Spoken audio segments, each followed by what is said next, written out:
Saa nyingine wanatumia nguvu za rohoni, wanakuunganisha na ajali. Unaona huko hamna kitu, unaona huko hamna kitu, unapigwa giza. Unatua upofu, unasema nivuke barabara, unapigwa unafia pale pale. Shetani ana kazi sana. Kwa hiyo ili uweze kushinda vita, unahitaji kuwa na nguvu ya rohoni na uwezo wa rohoni na mamlaka ya rohoni. Kama unampenda Bwana sema amina. Sema tena amina. La sivyo watakuchezea kweli kweli.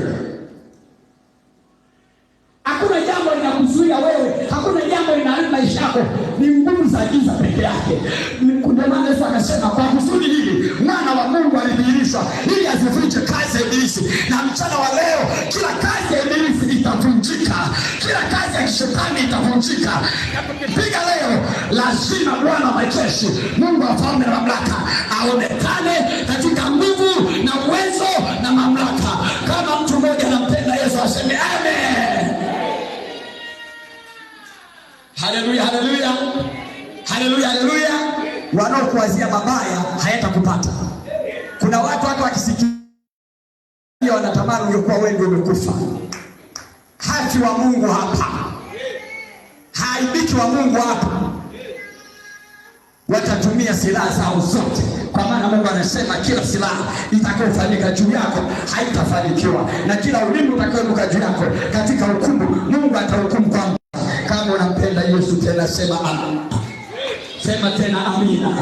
Hebu sema kila silaha itakayofanyika juu yangu haitafanikiwa. Haitafanikiwa kwa jina la Yesu.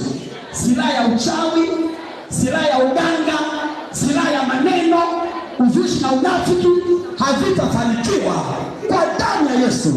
Kwa damu ya Yesu. Kuanzia leo ninazima kila moto wa kipepo, wa kishetani kwa jina la Yesu, kwa damu ya Yesu. Sema kuanzia sasa kila mamlaka ya rohoni, kila mamlaka ya kiroho, kila nguvu ya kiroho iliyonikandamiza kuanzia sasa kwa damu ya Yesu, kwa